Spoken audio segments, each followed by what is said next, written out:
എടാ എൻ്റെ ഈ മാസത്തെ SIP മിസ്സായിപ്പോയി. അപ്പോൾ അത് ലാപ്സ് ആവോ? എടാ, ഈ ലാപ്സ് പരിപാടി ഇൻഷുറൻസിനകത്താണ്. അല്ല, മ്യൂച്വൽ ഫണ്ട് ഇങ്ങനെ ലാപ്സ് പരിപാടിയൊന്നുമില്ല. അപ്പോൾ നീ SIP ആയിട്ടോ വൺ ടൈം ഇൻവെസ്റ്റ്മെൻ്റ് ആയിട്ടോ എങ്ങനെ ഇൻവെസ്റ്റ് ചെയ്ത് കഴിഞ്ഞാലും ആ പർട്ടിക്കുലർ ഡേയിലെ NAV വെച്ച് നിനക്ക് യൂണിറ്റ് കിട്ടും. ഇപ്പോൾ ഒരു മാസം മിസ്സായി പോയാലും പ്രശ്നമൊന്നുമില്ല. പക്ഷേ 3 മാസം കണ്ടിന്യൂസ് ആയിട്ട് മിസ്സായി പോയി കഴിഞ്ഞാൽ SIP അങ്ങ് ക്യാൻസലായി പോകും. എന്നിരുന്നാലും നിനക്ക് സെയിം ഫണ്ടിൽ വീണ്ടും SIP സ്റ്റാർട്ട് ചെയ്യാം. അപ്പോൾ ചാർജ് ഒന്നും ഇല്ലല്ലേ? എൻ്റെ വേറൊരു അക്കൗണ്ടിലായിരുന്നു ബാലൻസ്.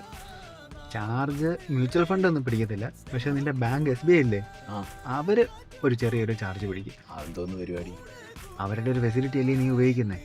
അതിന് അപ്പോൾ ആ ഇൻസഫിഷ്യൻറ്റ് ബാലൻസ് കൊണ്ടാണല്ലോ, അതുകൊണ്ട് അവരൊരു ചാർജ് ഡിഡക്റ്റ് ചെയ്യും. അയ്യോ, അങ്ങനെയാണെങ്കിൽ ഈ പെട്ടെന്ന് ഇതങ്ങ് ചെയ്താൽ പോരെ?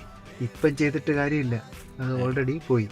അയ്യോ, എന്നാൽ പിന്നെ ആമസോണിൻ്റെ കാർട്ടിൽ കുറച്ച് ഐറ്റംസ് ഉണ്ട്, അത് മേടിച്ചേക്കാല്ലേ? എന്നാൽ പിന്നെ ആശംസകളിൽ നിന്ന് മാറ്റിയിട്ട് ആദരാഞ്ജലി നോക്കാം, നല്ല രസമുണ്ടാവും.